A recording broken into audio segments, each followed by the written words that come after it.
Hello beautiful soul, welcome back to another video. If you're new here, welcome. My name is Becky. I'm a full-time professional massage therapist, Reiki healer and soul light worker. I'm an empath and also a starseed. Today's video we are talking all about this card here from the Oracle deck, The Ancient Stones by Rebecca Campbell.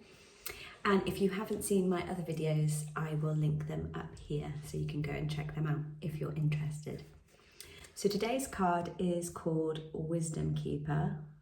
It's an invitation for us to go within and connect with the old ways of the earth and the world, and how we have these ancient stones throughout the earth. They are magnificent and they tell the test of time, and they have seen humanities come and go and humans come and go over the thousands of years that we have been here on this planet. Just think, if you were to connect into that wisdom that is held deep within the earth and deep within these ancient stones, how much more wise we would be, how much more connected we would be to the earth and to each other. We have lost so much of that ancient knowledge because we're so keen on looking forwards and into the future that we disregard the past so quickly. We've lost so much of our ancient history and our heritage and the way we as humans should actually be and function. We're advanced in some ways, but so far back in others.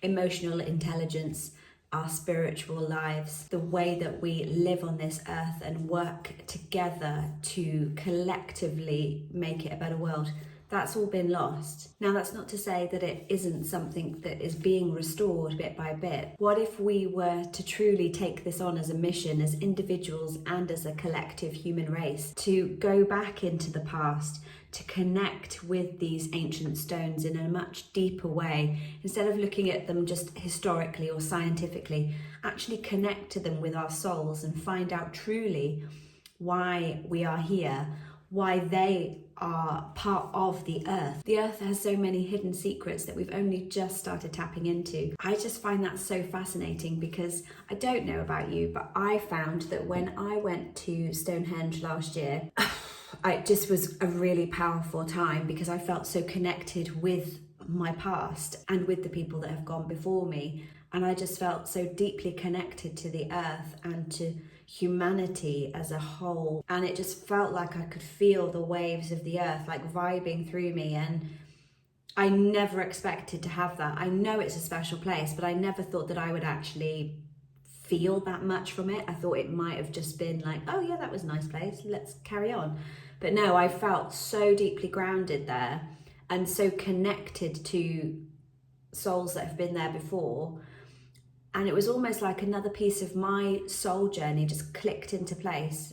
And it was just that confirmation of, yes, you're on the right path. Yes, you're meant to be here at this time in your life. Yes, keep listening and keep following your intuition because you are making a difference and you're not alone. And so what I found when I connected in with Stonehenge particularly, I mean, I'd love to go to Avebury as well. It's just literally down the road from where I am, so I need to make a point of doing that. It reminds us that we are not the ones that are making all the differences. Yes, we can in our time, but also we so often neglect the people that have gone before us or the people that will go in front of us. And it is this lineage of caretaking for the earth and for humanity as a whole that we're just a bit of the puzzle, and it's integral that we do our part and we try to step up to the calling that we've got on ourselves, because we connect the past and the future together with where we are right now. We're in the present moment. In our day-to-day lives, we're so fixated on, oh my goodness, what happened yesterday? I can't believe I did that, blah, blah, blah, blah, you stupid person, blah, blah, blah. And then, oh my goodness, I've got so much to do tomorrow. I don't know how I'm going to fit it all in, blah, blah, blah, blah. And time's running out and I don't have enough time to do this, that, and the other. Oh, and we're going away next weekend. We're on this treadmill of living in the past, living in the future, and not grounding and living in the now and today. And even within the day, Monty's just barking. Within the day, I'm very guilty of this in that I'm not even in the present moment. I'm thinking about the next 5 minutes, the next 10 minutes, the next hour, rather than where I am here right with you now. The sunlight is coming in. I've got like dappled bits of rainbow on the wall. I feel a little bit chilly because it's still early in the morning. And I've got this beautiful space to be able to bring this message to you today. And yet I'm still fixated on, right, I've got loads of different tasks I need to do today. Let's film this video quickly so that I can get it out. Forgetting it all, just being in the moment with you, sharing this moment together, my heart to your heart. And this is another reason why I want to do these videos, is to keep bringing me back to communication, to listening deep within, to reaching out to you, so that we can have this connection, because we don't do it enough. Yes, we have the odd snatch moment with a friend or a colleague or something, but how often can you say in your week do you have true connection with another soul, and that you have given yourself the time to truly be in that moment and to key in to the whole picture of your life, of where you are going in this world. There is so much wonder and delight in this world, but we're so fixated, we're so grounded down under pressure to fulfill what our day-to-day lives are. We've lost everything about what is important in this life. Yes, we're all driven by trying to make a living and keep our roof over our heads and everything, but we are rats in this big experiment, seeing more and more how I don't want to be a rat in the wheel. I want to get off the wheel, and I want to get back to my true calling, my true nature. We weren't meant to be work machines. We weren't meant to be disconnected from everyone and just in this box of mental rigidity. We're creative beings, and therefore we need to flow with the flow of life, the ebb and flow of nature. And yet we're so fixated on being productive, doing this day in, day out, week after week after week. No wonder we're fucked up and exhausted. No wonder we're losing our minds, and we're just so hopeless with everything around us, because we're not connecting in the way that we need to be connecting. We should be reaching back to our ancestors, researching the way that the world should be from now on, and taking the knowledge that all of these ancient civilizations have done before us and learn from them. Yes, sometimes it doesn't always work according to what you think, and there have been civilizations that have been wiped out. But why is that? You know, we need to study the past in order to understand the future and to make the future better than it has currently been looking like. I don't know about you, but I am very scared about this whole AI, artificial intelligence route that we are going. We are getting even more further and further away from our natural self, our slower pace of life, our ability to use our amazing, incredible creative minds. We're too easily happy to just hand that over. Our freedom, our choices, our morals, our intuition, you cannot get that with a computer. And so with the treadmill of life that we are living in these days, we are all too happy to give over a little bit of our freedom or our choices or our day-to-day sort of systems that we have. We'll easily hand that over to make it easier for ourselves. But at what cost? You know, there will become a price later on that will be too dear. But because we've had those steps implemented bit by bit, we haven't realised that we've gone from being down here to being up here, and it'll be too late. So it's a wake-up call, not only for me, but for all of us, to hold on to humanity, hold on to the natural way that the earth was meant to be, and to not give up on our humanness, to not give up on our connection with each other and our spiritual lives. You know, robots and machines, they don't have life. We have innate intelligence, but we just don't tap into it. We have emotional hang-ups. We have traumas that stop us and block us from actually truly expanding ourselves. Machines don't. They have no blocks. So you give them the keys and they will run with it. And that is dangerous, because not only have we haven't untapped our own potential, but we're easily handing over the keys to something else to have the potential. I just personally think it's incredibly dangerous we are going down a route of utter destruction. We are going to be heading towards annihilation.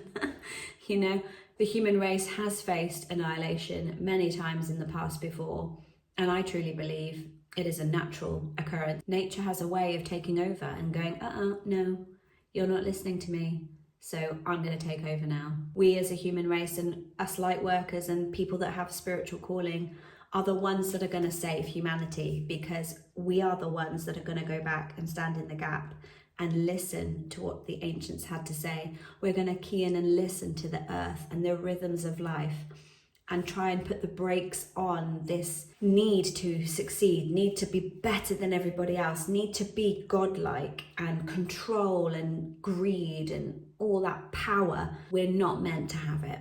I truly believe we're not meant to have it. This overall patriarchal attitude and agenda that there is a ranking system and that you're only supposed to do what is in your remit.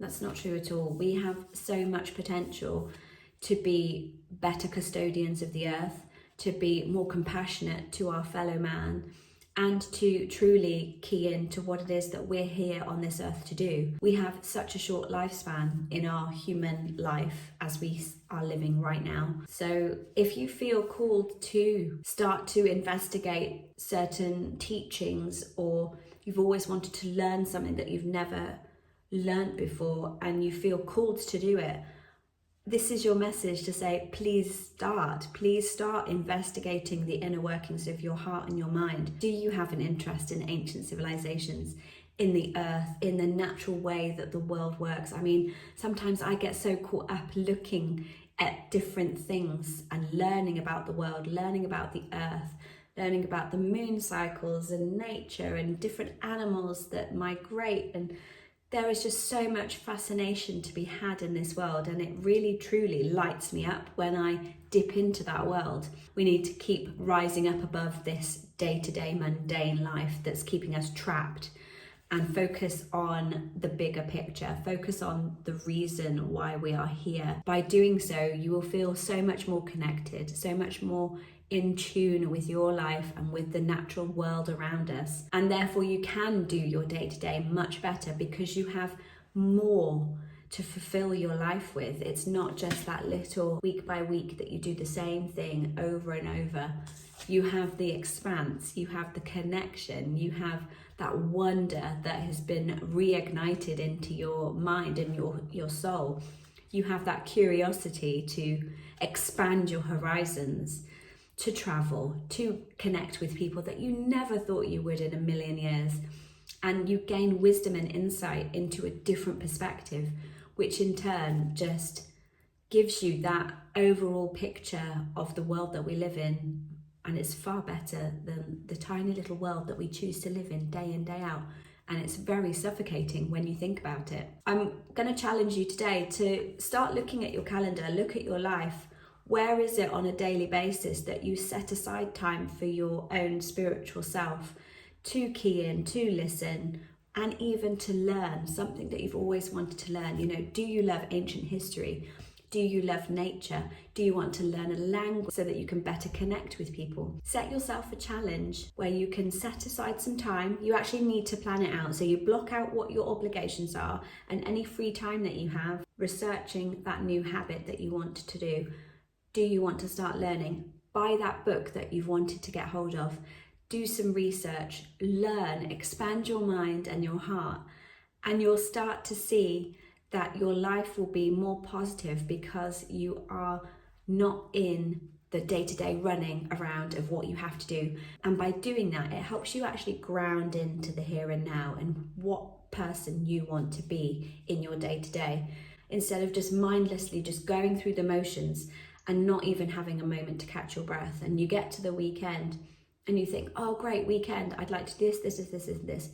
And then it goes, and you look back at your whole week that's just passed and you haven't done anything to expand your mind or to learn anything or to feel rested in yourself. You can start that new routine. You can start learning that language or picking up that book that you want to research about South America. Let me know in the comment section down below if this message has helped you today. Are you going to start them? And let me know what they are down below. Thank you for reaching all the way to the end of the video. It really does help me so much. It's been wonderful to spend this time with you. And if you like this video, I'm sure you are going to love this one next. Until next time, beautiful soul, breathe in life every day. Namaste.